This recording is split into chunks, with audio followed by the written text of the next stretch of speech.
अगर आपको crime thriller पसंद है जहां हर कैरेक्टर मोरली ग्रे हो, जहां रिवेंज अच्छे खासे भले इंसान को धीरे धीरे मॉन्स्टर बना दे, तो MIA पीकॉक और जियो स्टार पर रिलीज हुई शायद इस साल का सबसे अंडररेटेड शो बन सकता है।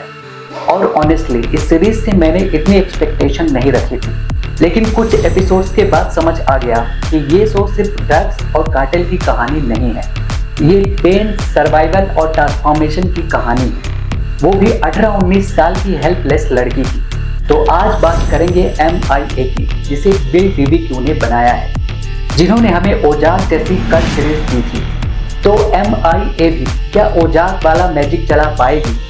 क्या ये शो भी आपकी वॉच लिस्ट में होना चाहिए, या इसे मिसिंग इन एक्शन ही छोड़ देना बेहतर है?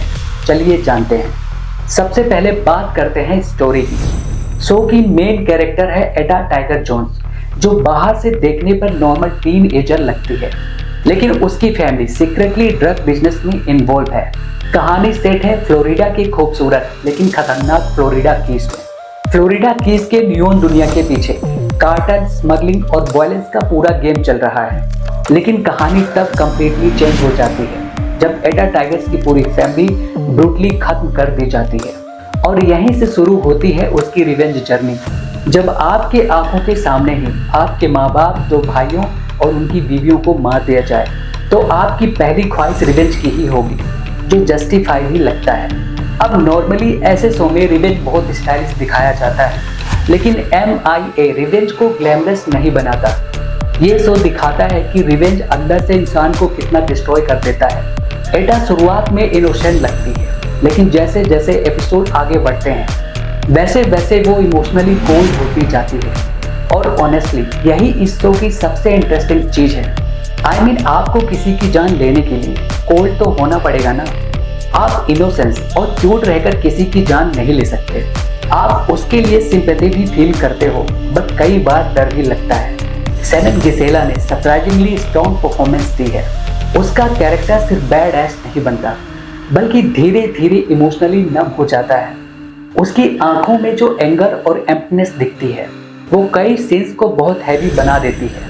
अगर विजुअल्स की बात करें तो शो विजुअली काफ़ी स्टाइलिश है। मियामी की नियॉन लाइट, फ्लोरिडा के नाइट क्लब्स और क्राइम वर्ल्ड, सब कुछ सिनेमैटिक फील देता है, लेकिन ये सिर्फ एस्थेटिक नहीं है। शो की लाइटिंग और कलर्स कई बार कैरेक्टर के मेंटल स्टेट को रिप्रेजेंट करते हैं। ब्राइट कलर के पीछे डार्कनेस छुपी हुई है, और यही बाइक इसे अलग बनाती है। अब बात करते हैं कार्टेल साइड की। इजाक रोहास और उसका फैमिली सेटअप सच में थ्रेटनिंग लगता है। कई सीन्स में टेंशन इतनी ज़्यादा होती है कि आपके मन में क्योस चलता रहता है कि अब नेक्स्ट कौन मरने वाला है। I mean, किलिंग के बारे में ये शो इतना अनप्रेडिक्टेबल है कि पता नहीं चलता कि अब कौन मरने वाला है।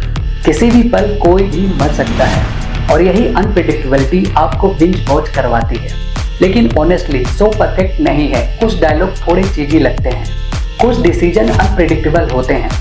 कई बार main character unnecessary risky choice लेती है, लेकिन डिस्पाइट फ्लॉज शो एंटरटेनिंग बना रहता है, क्योंकि पेसिंग काफ़ी फास्ट है। ये उन स्लो क्राइम ड्रामा जैसा नहीं है जहां स्टोरी बिल्ड होने में पूरा सीजन लग जाए। यहाँ तो पहले एपिसोड में ही केओस शुरू हो जाता है, और यही रीजन है कि सीरीज एडिक्टिव फील होती है। अब अगर टोन की बात करें तो ये शो काफ़ी डार्क है।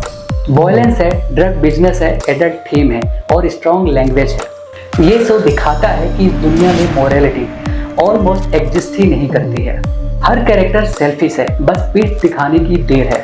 पीठ दिखी नहीं कि बैक स्टैबिंग हो जाएगी। हर कोई सर्वाइवल मोड में है, जैसे जंगल में जी रहा हो। शायद यही चीज़ बहुत हद तक इसे रियलिस्टिक बनाती है। अब सबसे इंटरेस्टिंग बात, बहुत सारे लोग इस शो का कंपैरिजन ओजार्क के साथ कर रहे हैं, क्योंकि दोनों शोज क्राइम वर्ल्ड और फैमिली डिस्ट्रैक्शन को एक्सप्लोर करते हैं। लेकिन फ़र्क ये है कि MIA ज़्यादा स्टाइलिश और इमोशनल है।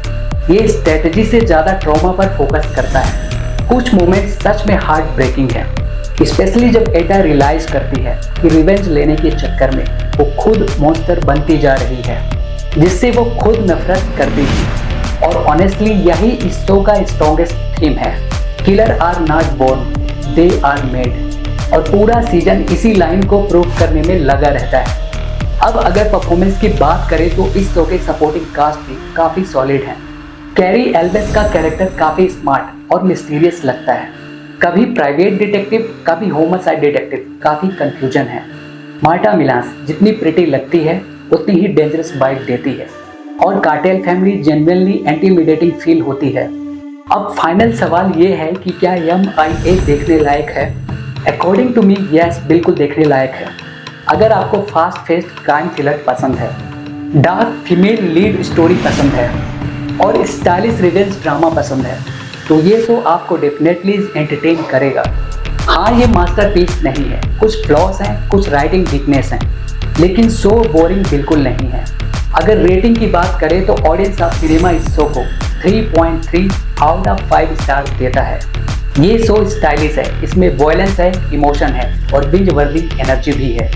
बस अगर आप डार्क क्राइम वर्ल्ड में डाइव करना चाहते हो तो ये शो आपके वीकेंड के लिए परफेक्ट वॉच हो सकता है।